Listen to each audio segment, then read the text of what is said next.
No, for my sister's kid, Mr. Fuckletugs or something. Snuggle hugs? That's the bastard. Yeah, I wouldn't get one of those. My friend Janet says theirs gets really hot. Is this Janet who thinks dogs have their own secret language? Yeah, the one that mistrusts the moon. 10 seconds, everybody! Not the best source of consumer advice, then. Don't blame me when it explodes. Going in 5, 4, 3... All that, and Megan Wolf with a group of young actors already experiencing the positive side of the new Assets and Wealth Act firsthand. They'll be talking and performing later. That's all coming up on tonight's National Nightly News.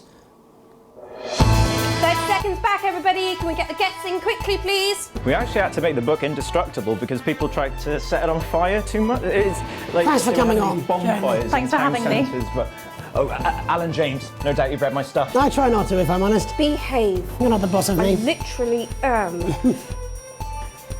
10 seconds, everybody. We're going in 5, 4, 3, 2...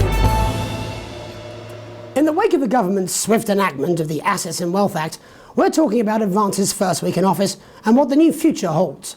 Joining me are Katie Brightman, a leading economist, and Alan James, author of Alan James is Right, The Free Man's Guide to Waking Up. Alan, the government certainly haven't dragged their heels on delivering some of the legislation they promised. But what does the Wealth Act mean for us? Nothing, Jeremy. We're still vassal slaves, we're just in prettier cages. A confident dismissal there. Katie Brightman, do you agree? I'm afraid I don't, no. I think that Advance have realised that the current economic system of unlimited, unending growth is untenable, so they're changing things up. There I agree with you. They're moving to the next steps in the grand plan. Grand plan, Alan. It's all in my book. Alan James is Right, Jeremy. We're to become the great herd, ignorant, sterile and short-lived. That's what they want. Or perhaps Advance have just realised that if we carry on the way we are, we will destroy ourselves and this planet in a mad orgy of consumption, if you'll excuse the colourful metaphor. Yes, orgy is the right word.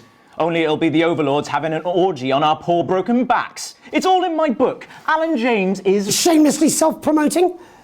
Katie, how do you think the rest of the world will respond to this new approach? I think they're watching carefully. Advance are the most disruptive threat that the world powers have faced since the last Great War. Yes, Katie's right. War is inevitable. Thank you, but that isn't And this will not be a war like we've ever seen before. We're talking millions of deaths. We're talking high-tech weapons that can level entire cities. We're talking... Out of the wrong orifices? Mock me all you like, Jeremy, but when they murder your parents and they poison your food and they take you away to their camps for hypno-brainwashing, who will be laughing then? That might be a great way to sell books, Alan, but you know full well that isn't going to happen in a democracy. Democracy is dead. Yes, Advance are radical, and change is always frightening, but the truth is that the Wealth and Assets Act has made more than 90% of the population wealthier and is on target to produce a permanent end to poverty. Bollocks!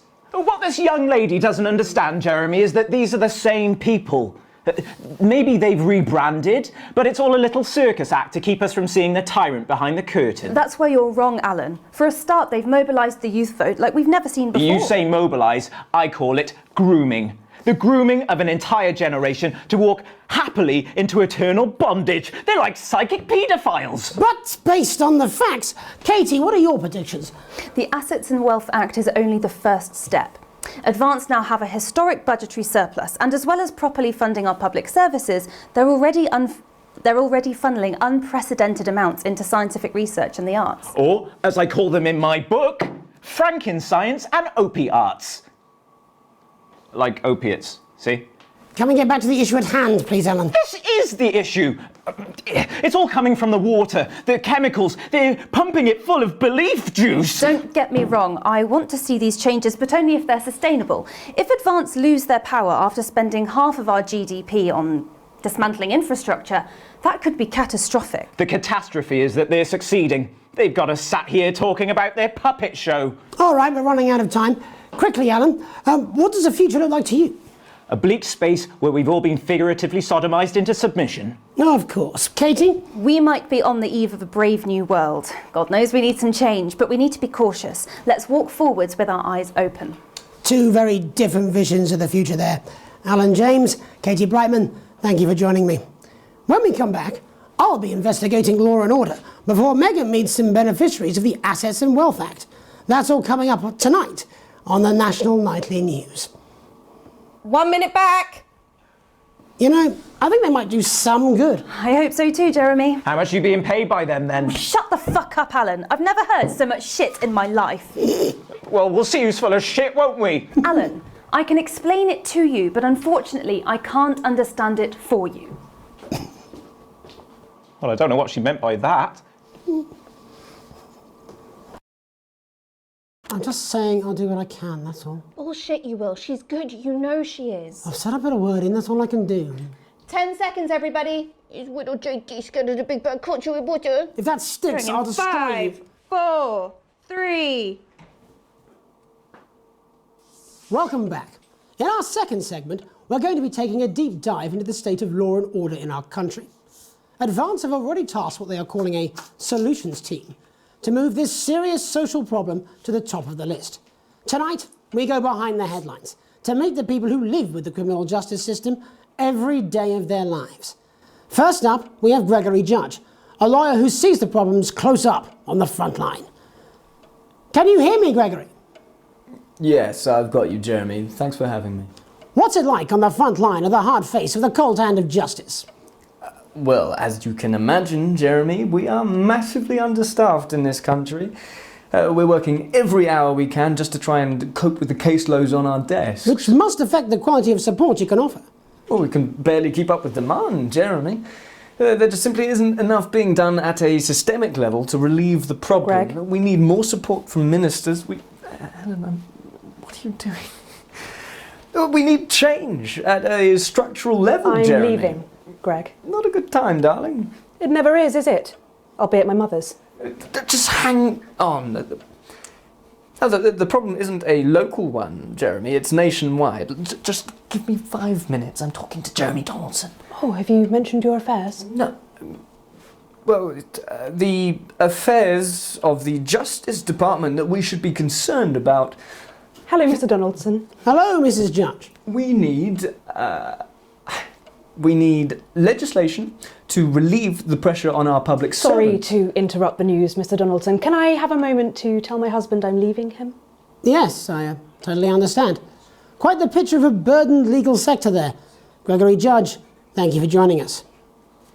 Next, I'm joined by Police Chief Constable Bob Peel, a man with a very cannot different believe perspective you, Ellen. on our I nation's would have crime. expected this from your Do you think there's a sister, problem not with the from you. system, When are you Bob? going to realise? I'm sure we all I'm do, not Jeremy. her, I'm Greg? sure we all long for a Trust return me, to the between the days when you drinking could and the safely walk the arse, streets I'm of your very community aware. at night, looking in through windows and generally enjoying your neighbours without the risk of being terrorised by some thug with a knife. Or kosh. So you feel the streets simply aren't safe anymore? Where have we gone wrong, Bob? Well, that's not a simple question, Jeremy, but I think it all comes down to moral decay. We've diluted our culture and lost touch with what it means to be a citizen of this once great country. Also, as the vicar noted in Sunday's sermon, we probably shouldn't have banned hanging. And to what do you attribute this moral decay? Foreigners, gays and gypsies mainly. It's all in the Bible. Look, Leviticus clearly states that... Oh, bugger, hang on a moment. Jeremy, a bloody gimp's escaped. Delia, could you give me a little help, please, dear? As I was saying, Jesus didn't like immigrants much, did he? And just to be clear, you think it's the immigrants who are responsible for the moral Yes. decay? Absolutely, Jeremy. Back in your box, Clive. Back in your box. Delia, I really could use a little help with this. Oh, sorry, darling. I was spaying the badgers. Yes, I'm talking to Jeremy Donaldson. Clive, could you put him back in his box? Oh, Clive, you know it's Wednesday. Back you go. Back in your gimp space. Off And you go. whose Back responsibility in- is it to make a change, Bob? Well, it is certainly not the responsibility of the decent, good, white people of Darling, this... where's the padlock? Oh, hold on just a moment. Oh, Clive, this simply won't do. Naughty, naughty, naughty boy. Mummy said get Clive, in your gimp I am space. not having this Sit. again. Mummy said get back in your gimp space. No! Naughty! You beast, Clive! You As I was saying, Jeremy, moral decay. Sit. Crime Sit, is the Clive. responsibility of the criminal, Sit. no one else. Look, everyone has a sob story, but we don't all end up as barbarians, do we? Look, when our daughter Alice comes home with an A-, does she go on a killing spree? No, she takes 3 of her pills and hides under the stairs like a normal child. Thank you, Bob. Don't come Bob out. Peel There you there, go. really locking down the police's position on morality for us. There we go. And finally tonight, Good boy. hopefully I spoke to Mallory at the uninterrupted, Bridge it's time Club. to get to the heart of the matter. Naughty boy. Tony says the hall Dawson is absolutely has fine recently for been released Sunday. from prison Oh, marvellous. after Now, I serving booked 3 your mum years in for a aggravated hearing assault, test. Oh, did you? burglary Yes, I did. and Now, how's menacing your assault. IBS been? He's agreed to talk to us today, which is also, I believe, his birthday. Many happy returns, Tony. Cheers, Jez. Call me Titwank Tony. Everybody else does. No, I'm not going to be doing that. Can you tell us what it's like in prison, Tony? Titwank Tony. Hey! Prison's a mixed bag. Structure's quite nice, but it's a constant battle against institutionalisation, as you can imagine. And obviously, titwanks are quite hard to come by. I'm picking up that you're not alone there, Tony. Titwank Tony. Hey! Yeah, sorry, my friends are throwing me a surprise party. Good bunch of lads. Okay, well, we're trying to let you get back to that party as soon as possible. First, let me ask you this. Do you feel that your time spent in prison helped to rehabilitate you in any way, Tony? Titwank Tony! Way! I don't think it's as easy as that, Jez.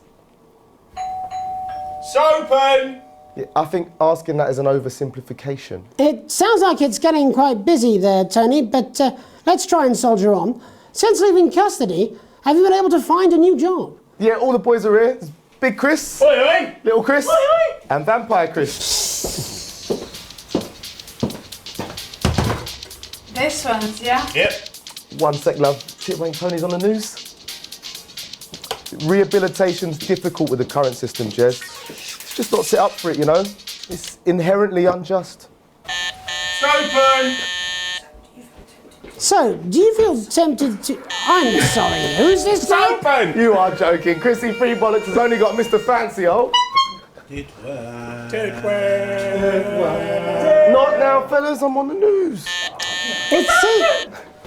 It seems like we've caught you at a bad time. For the little boy. Oh, I can't really hear you, mate. It's getting a bit busy here. Jesus. Yes, we seem to be losing the signal No here, Tony. fucking way. Let's believe that. Well, we're just trying to get that signal back. I think we... Yes, Tony? Tony, I mean, we're literally away for 2 seconds. How does this happen, Tony? Can you hear me? Well, we seem to have lost our train of thought there.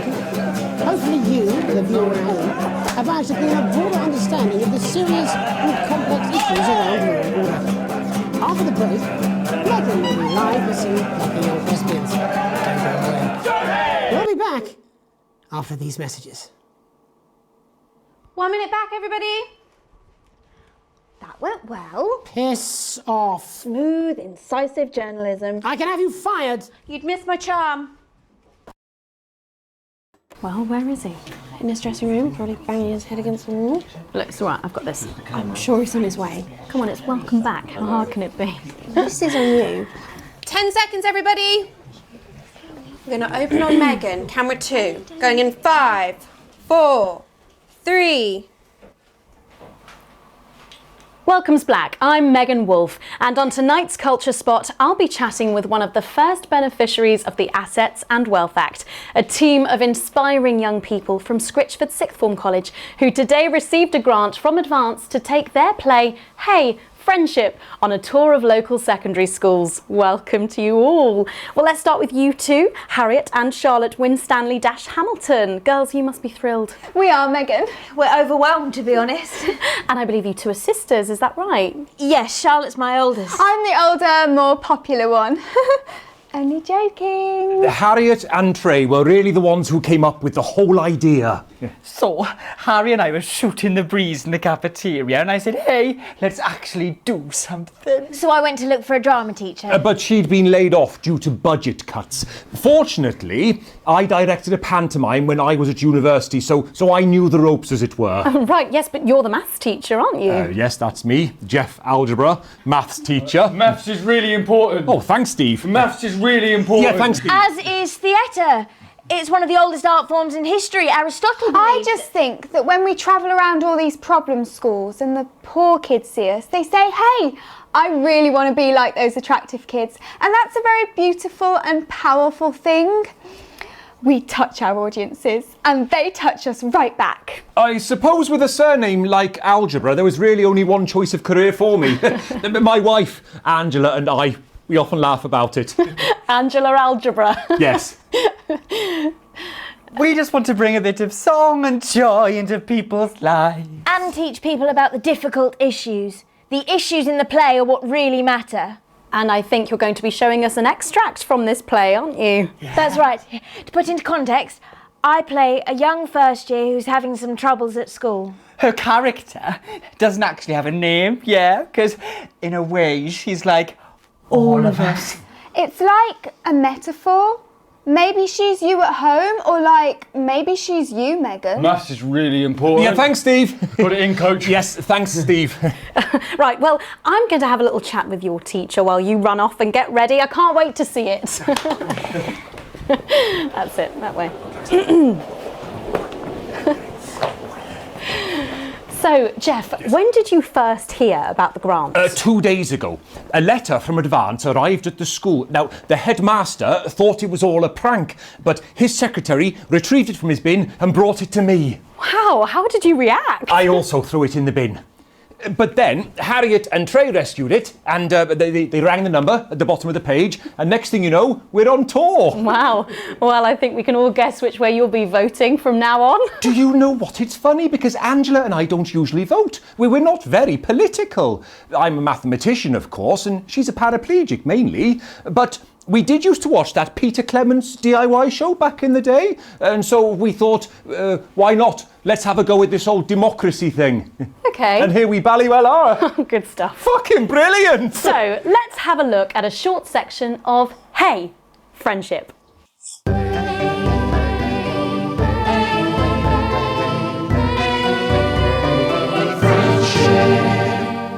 Dear Diary, I'm not sure I can take another day at this school.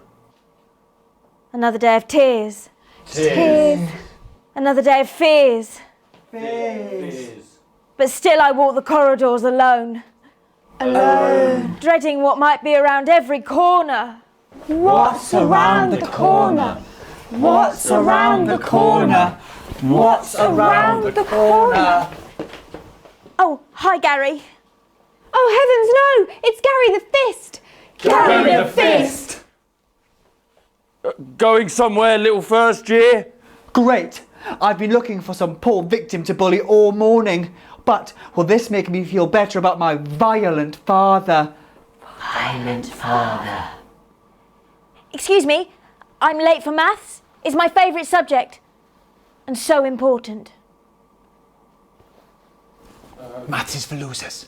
What? Maths is for losers. My arm's stuck, coach. Keep going, for fuck's sake! Right, maths is for losers.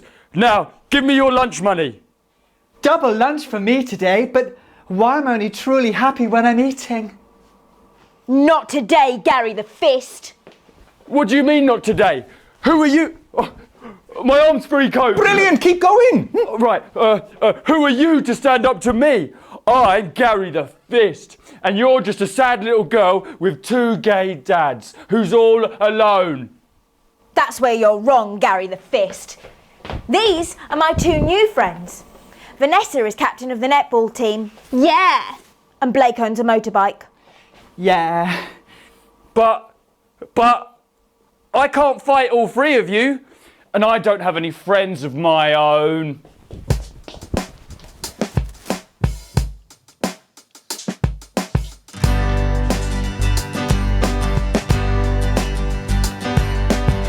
Take a look at me.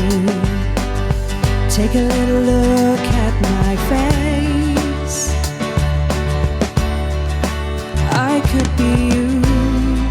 She could be you. And you could be me. Or you could be me.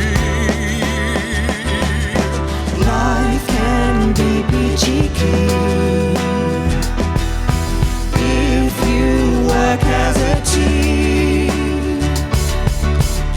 It's my choice to remain. So stop now, make a different choice. Listen to that inner voice. Hey, listen up, I won't take no crap. Who said middle class girls can't rap? I ain't afraid of your cruel lads. I'm a mother-loving rebel, but I still love maths.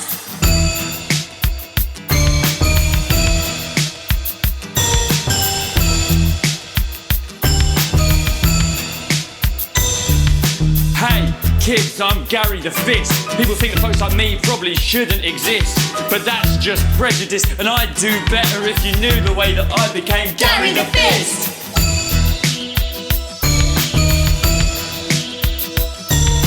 I grew up on a council estate. The park was hip, but the flats weren't great. My dad used to come home drunk and late, and he'd hit my mum, and for dinner he had to wait. Where's my dinner, woman?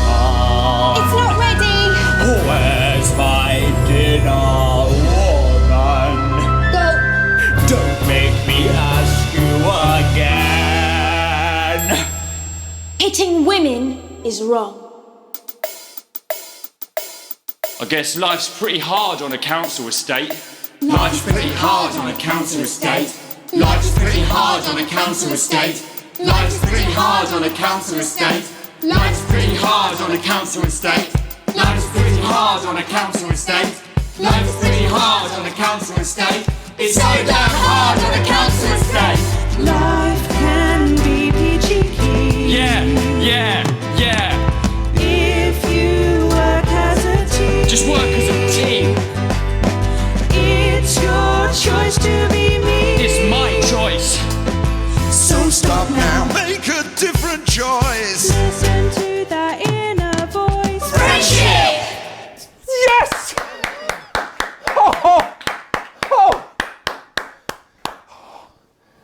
Well, thankfully that's all we have time for tonight on the National Nightly News.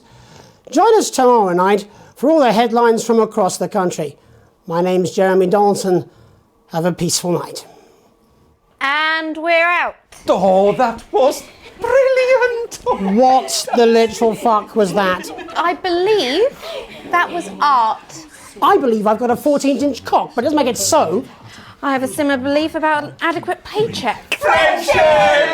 Oh, someone please get these twats out of my studio.